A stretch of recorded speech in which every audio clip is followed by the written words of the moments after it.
So a lot of people are putting the S650 Mustangs on the dyno, and we've seen numbers from 380 wheel horsepower to all the way to 440 horsepower. So how much horsepower did the S650 Mustang really make? Hey guys, welcome to Red 50. Thank you for tuning into another video. If you're new to the channel, thank you for stopping by. Make sure you subscribe and hit the notification bell so you don't miss out on future videos. So in today's video, I want to discuss the dyno numbers for the S650 Mustang, the Mustang GT, and the Mustang Dark Horse. Now for any of this to make sense, let's talk about the crank horsepower for the S650 Mustang. So 2024 Mustang GT without the active exhaust is rated for 480 horsepower, but with the active exhaust you can get the 486 horsepower. Now if you have the Mustang Dark Horse, those are rated for 500 horsepower out of the Gen 4 Coyote motor. Now typically you'll see about 15% drivetrain loss or so, which means that the 15% drivetrain loss will probably put a GT around 410 horsepower or around 420 horsepower to the wheels. But as you probably have seen a lot of those videos, the numbers are kind of all over the place. It's not a consistent dyno, and there's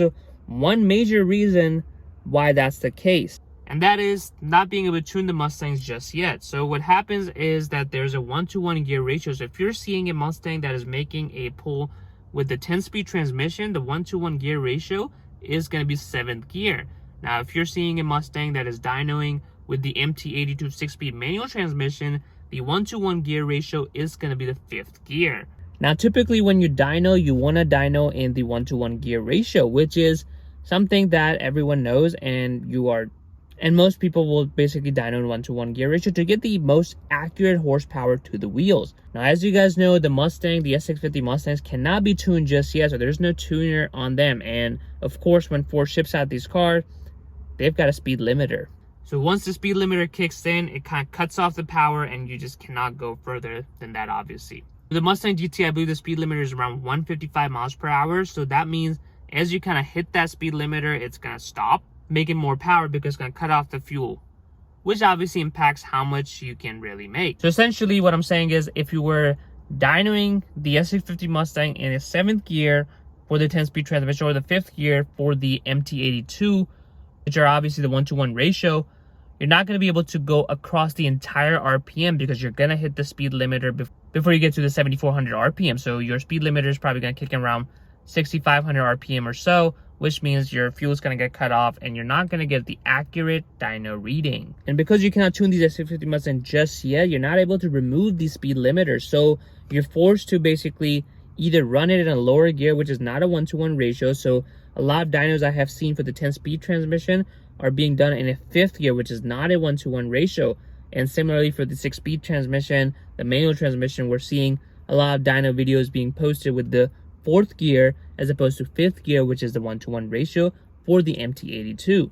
So that means the dyno number that you're seeing are just not going to be accurate until the ECUs are locked and you're able to kind of remove the speed limiter. Right now, you can draw comparisons, but it's not going to be basically 2023 versus 2024, an accurate representation, just because you're hitting the speed limiters, you're not able to rev out for the entire RPM range.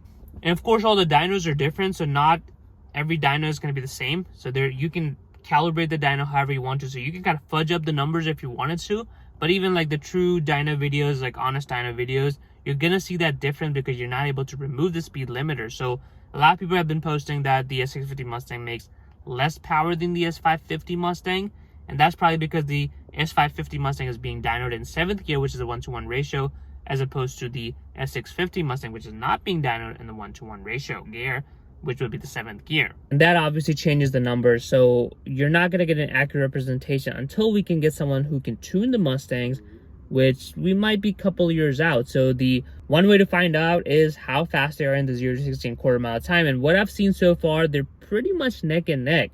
And I think that's part of me where if you already have an S550 Mustang, which even if it's stock right now, there's less of a reason for you to upgrade to the S650 Mustang. And even if you want just pure performance, with the S550 Mustang, at least you can tune it up and make more horsepower. You can go crazy with supercharger turbos, or even just go, full bolt-on E85, just a mild build, making close to high 400s rear wheel horsepower, or even touching 500 in some cases. Because the 20 horsepower difference that you see basically going from a Gen 3 to a Gen 4 Coyote motor, it's just not enough to justify the price that is being asked for the Mustang GT.